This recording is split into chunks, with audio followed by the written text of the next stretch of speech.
બધા જ બે ગયો 2 મિનિટ પવિત્ર ભૂમિ ઉપર દેવોના દેવ મહાદેવજી મુટેશ્વર મહાદેવજીની જ્યારે પ્રાણ પ્રતિષ્ઠા છે એમાં ઉપસ્થિત સ્ટેજના સૌ આગેવાનો, સાધુ સંતગણ, દાતાશ્રીઓ, સમગ્ર ઢુવા ગામના આમંત્રણને માન આપીને વધારેલ સૌ મહેમાનશ્રીઓ, ગામના સૌ સર્વ સમાજના વડીલો, યુવાન ભાઈઓ અને બહેનો, સૌ પ્રથમ તો આવવામાં મોડું થયું એટલે આયોજકોની તમારા બધાની માફી માંગુ. આજે પ્રતિષ્ઠાનો છેલ્લો દિવસ છે. ખૂબ સારી વ્યવસ્થા સાથે જેણે પણ આ પ્રતિષ્ઠામાં દાન આપ્યું છે એવા તમામ દાતાઓને ખૂબ ખૂબ અભિનંદન આપું અને બુટેશ્વર મહાદેવ એમના પરિવારને એમને અનેક ગણો કરીને પાછું આપે એવી ભગવાન પરમાત્મા બુટેશ્વર મહાદેવને આપ સૌના વતી પ્રાર્થના કરું છું. આજે મહાદેવજીની પ્રતિષ્ઠા આપ સૌએ સમગ્ર ગામે કરી છે. દેવોના દેવ મહાદેવજી એટલા માટે, અને જ્યાં દરેક ગામની અંદર શિવાલય હોવું જરૂરી છે, એ આપણી સંસ્કૃતિ, આપણી ધાર્મિકતા અને આસ્થા સાથે આપણે સૌ બંધાયેલા છીએ. ત્યારે હું આ પ્રતિષ્ઠા નિમિત્તે આપ સૌને 2 હાથ જોડીને વિનંતી કરું કે જેમ ભગવાન શંકરે દેવોના દેવ મહાદેવજીએ જ્યારે સમુદ્ર મંથન હતું એ ટાઈમે અમૃત નીકળ્યું એટલે દેવોએ, તમામ દેવોએ સાથે મળીને અમૃતના ભાગ પાડ્યા. પણ જ્યારે સમુદ્ર મંથનમાં ઝેર નીકળ્યું એ ટાઈમે કે ઝેર કોણ આરોગશે, તો એ ટાઈમે દેવોના દેવ મહાદેવ શંકર ભગવાનના ભાગે ઝેર આવ્યું હતું અને એ ટાઈમે એમને ઝેર આરોગીને આ ઝેરને પૃથ્વી ઉપર ના જાય અને ઝેરની તીવ્રતા ઘણી ના વધે એટલા માટે કરીને એમને એ ટાઈમે ઝેર પીધું અને ઝેર પીધું એટલા માટે કરીને એમને સર્વોપરી દેવોના દેવ મહાદેવ કીધા. અને આપ સૌને પણ મારી વિનંતી કે ચાક ઘણું ખોટું થતું હોય, ક્યાંક સારું કરવા માટે કરીને મોટા માણસે જતું કરીને ઝેર પીવું પડે. એટલે ઝેર એટલે આપણે કોઈ રાસાયણિક દવા, મમરી કે રિજેક્ટ દવા નહીં, પણ ઝેર કયું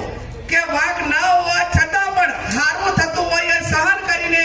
5 ભાઈઓના કોબા કરવા પડે, હગાવાલાના કોબા કરવા પડે, ક્યાંક જતું કરવું પડે અને ક્યાંક હારા માટે કરીને, સારું કરવા માટે કરીને આગળ આવીને ઝેર પીવું પડે. એ આધુનિક જમાનાનું ઝેર એને કહેવાય કે સહનશીલતા કરીને, જતું કરીને, વાંક હોવા ન હોવા છતાં પણ જ્યાં ભાઈઓનું સારું થતું હોય, સમાજનું સારું થતું હોય, કુટુંબનું સારું થતું હોય, શેર સંબંધીનું સારું થતું હોય, ત્યાં હર હંમેશા મોટો મન રાખીને શંકરની જેમ ઝેર પીતા શીખજો એવી આપ સૌને મારી 2 હાથ જોડીને વિનંતી. આજે બહેનોની સંખ્યા મોટા પ્રમાણમાં છે, વડીલો છે. આમ તો હમણાં જવાનજીની બધા કહેતા હતા કે બેન તલવાર આપી સરપંચને કે તમે તલવાર કાઢો. કીધું તલવાર કઢાય ને, ક્ષત્રિયની તલવાર એ પરંપરા સંસ્કૃતિ એવું કહે છે કે તલવાર ત્યારે જ કઢાય ક્યાંક બેન દીકરીની રક્ષા કરવાની હોય, ક્યાંક ગૌ માતાની રક્ષા કરવાની હોય, ક્યાંક અન્યાય સામે લડવાનું હોય. આડે ધડ ક્ષત્રિયની તલવાર નીકળે નહીં અને તલવાર નીકળ્યા પછી એમને ખાલી હાથે પાછી મિયન થાય નહીં. એટલે આજે તલવાર કાઢવાનો સમય નથી અને તલવાર કાઢવાનો સમય આવશે એ ટાઈમે 100% તમારા સાથ સહકારથી જ્યાં પણ તમારી બેન દીકરી અન્યાય થાય, ક્યાંક બેન દીકરીની વાત આવે, ક્યાંક રક્ષણની વાત આવે, ક્યાંક લડવાની વાત આવે, તો 100% તમને બધાને ખાતરી આપું છું કે જ્યાં પણ લડવાનું થતું છે ત્યાં બેન દીકરી માટે કરીને ગમે અહીંયા લડવાનું છે તો તમારી બેન ક્યાંય પીછેહટ નહીં કરે અને જ્યાં તલવાર કાઢવાની છે ત્યાં 100% કાઢીશું એની પણ આપ સૌને ખાતરી આપું છું. અત્યારે શિક્ષણનો યુગ છે. તલવારની સાથે સાથે, મંદિરોની સાથે સાથે સરસ્વતી માતાના મંદિર બનાવવા પણ ખૂબ જરૂરી છે. આજે ઢુવા ગામને વિનંતી કરું કે શિક્ષણમાં ખૂબ બેન દીકરીઓને ભણાવજો, દીકરા દીકરીઓને ભણાવજો અને સરસ્વતી જેને ઘરે હશે ત્યાં લક્ષ્મી 100% આવશે. સરસ્વતી અને લક્ષ્મી માતા બંને આપણે ઘરે આવે. આમ તો જગદીશભાઈ બધા આપણા આગેવાનો કે ઠાકોર અને 84 થતું હોય, તમામ દેવ દેવીઓની પ્રતિષ્ઠાઓ થાય, લક્ષ્મી માતા એ ઓછા આવે છે, એટલે સરસ્વતી માતા અને લક્ષ્મી માતાને વધારે વધારે આપણે ઘરે એમનું પોતાનું આગમન થાય એવી પણ આપણે સૌએ સાથે મળીને બેન દીકરીઓને અને દીકરાઓને ભણાવવા માટેની વ્યવસ્થા કરીએ. આજે આ પાઘડી બંધાવી છે આયોજકો અને ગામ વતી સમાજ વતી, ત્યારે આ પાઘડીનો માન મોભો શું છે, એની મર્યાદા શું છે એ હું ખૂબ સારી રીતે ભલી પીઠે જાણું છું અને જાણું છું. ત્યારે આજે બુઢેશ્વર મહાદેવને એટલી જ પ્રાર્થના કરું કે આજે ઢુવા ગામે મારા સમાજે જે કયા પાઘડી બંધાવી છે એ પાઘડીને કે કલંક ના લાગે અને મા જગદંબા અમને એવી શક્તિ આપે કે અમે આ પાઘડીને લાયક બની અને આ પાઘડીનું જે ઋણ અમારા ઉપર છે ઉતારવા માટેની શક્તિ આપે.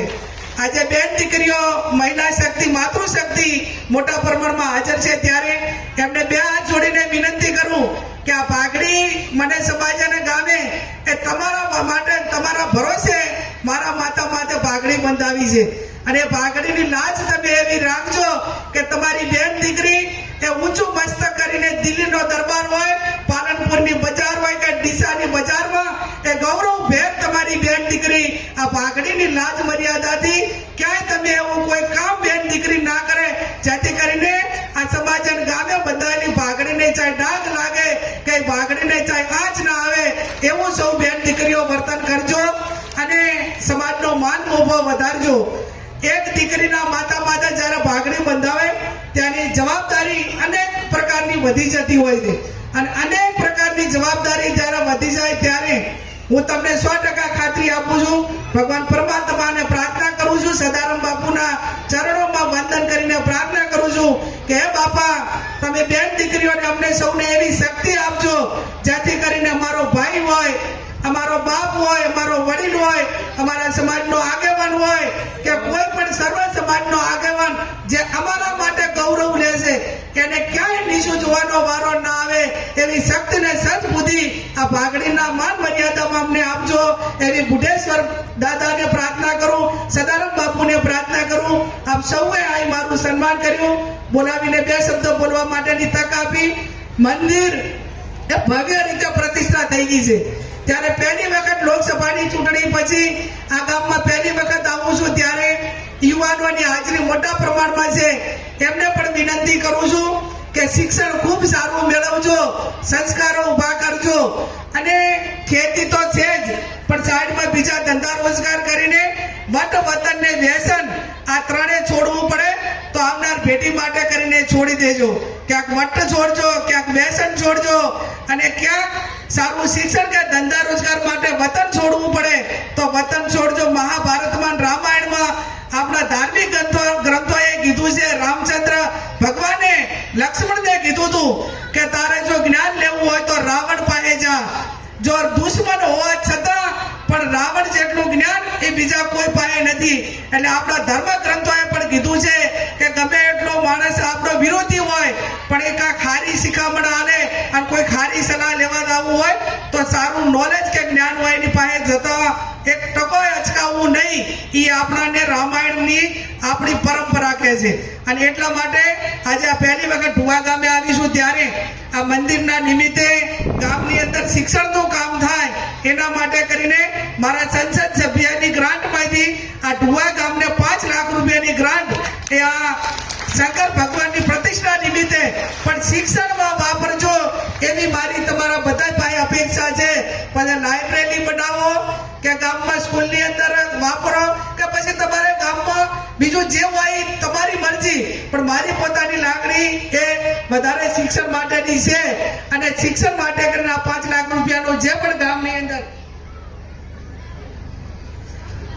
એ રોડની તો જે છે ભલામણ કરી દઈશું સરકારના નિયમ પ્રમાણે, પણ સંસદ સભ્યની ગ્રાન્ટ એ જે 5 લાખ રૂપિયા જે હું ફાળવણી કરું એમાં ગામના તમે આગેવાનો જે કાંઈ સાથે મળીને સરપંચને બધાય ભેગા થઈને જે કાંઈ કામ કરવું હોય કરજો. ફરી આપ સૌએ મને આમંત્રણ આપ્યું, તમારા બધાનો દર્શન કરવાનો મોકો મળ્યો. ભગવાન પરમાત્મા સદારામ બાપુ આપ જે જે ક્ષેત્રમાં છો એ ક્ષેત્રમાં ઉતરો પ્રગતિ કરે, અંધશ્રદ્ધાઓમાં ક્યાંય આવતા નહીં, આડા ખર્ચામાં આવતા નહીં, ડબલની સિસ્ટમો હમણાં ઘણી ચાલે છે, ચાહે લોભમણી લાલચોમાં ના આવતા. મહેનત કરશો તો એનું ફળ મળશે. સમય કોઈની રાહ જોતો નથી અને સમય વર્તે સાવધાન. એટલે જે પ્રમાણમાં બીજા સમાજો પ્રગતિ કર્યા એવી ને એવી પ્રગતિ કરવાની ભગવાન આપણા સૌને શક્તિ આપે એ શબ્દ સાથે આપ સૌનો ખૂબ ખૂબ આભાર. બેન 5 લાખ રૂપિયા આ વર્ષે આવજો, વિનંતી કરું 5 લાખ રૂપિયા આવતા વર્ષે આપજો, 5 લાખ આવતા વર્ષે આપજો. ખૂબ ખૂબ આભાર બેનશ્રીનો